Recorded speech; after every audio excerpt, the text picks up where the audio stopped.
ఆ మధ్యన షర్మిల వైఎస్ఆర్ తెలంగాణ పార్టీని బీజేపీలో విలీనం చేయడం కానీ బీజేపీతో కలిసి పోటీ చేస్తుందని కానీ ఒక ప్రచారం జరిగింది. దానికి కారణం ఏంటంటే కేసీఆర్ సర్కార్ మీదన పోరాటాలంటూ షర్మిల ఉద్యమాలు చేయటం, ఆ టైంలో పోలీసులతో అరెస్టులు చేయించడం, చివరికి ఆవిడ కారులో కూర్చుని ఉండగానే ఆ వాహనాన్ని తీసుకుని వెళ్ళినటువంటి సందర్భంలో ప్రధానమంత్రి నరేంద్ర మోడీ చేత ఫోన్ చేయించారు బీజేపీ నేత.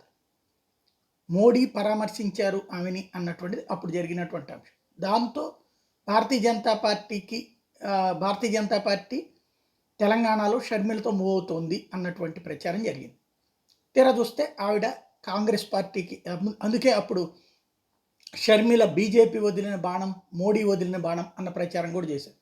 జగన్మోహన్ రెడ్డికి మోడీకి కాంటాక్ట్ వలన ఆమెను పెడుతున్నారు, తద్వారా కేసీఆర్ మీదన జగన్ ఈ విధంగా గేమ్ నడిపిస్తున్నాడు అంటూ అప్పుడు రాధాకృష్ణ గారి కొత్త పలుకులో రాసుకుంటూ కూడా వచ్చారు.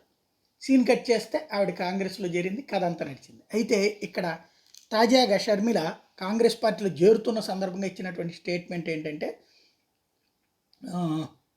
మెయిన్ వైఎస్ఆర్ కాంగ్రెస్ పార్టీ సిద్ధాంతాలు, వైఎస్ఆర్కి కాంగ్రెస్ పార్టీ సిద్ధాంతాలు ప్రాణంతో సమానం, సిద్ధాంతాల కోసం వైఎస్ఆర్ ఎంత దూరమైన వెళ్ళేవాడు, ఇంతవరకు బాగానే ఉంది. ఇప్పుడు అసలు పాయింట్, ఇవాళ దేశంలో సెక్యులరిజం అనే పదానికి అర్థం లేకుండా పోయింది.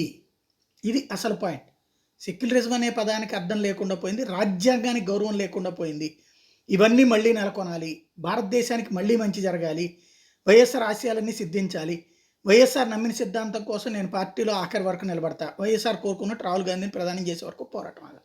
అంటే మోడీ ప్రత్యర్థి అయినటువంటి రాహుల్ గాంధీని ప్రధానం చేస్తానంటుంది, అట్లాగే భారతదేశానికి మళ్ళీ మంచి జరగాలంటుంది. మరి ఇప్పుడు ఏ మంచి పోయిందో అర్థం కావట్లేదు.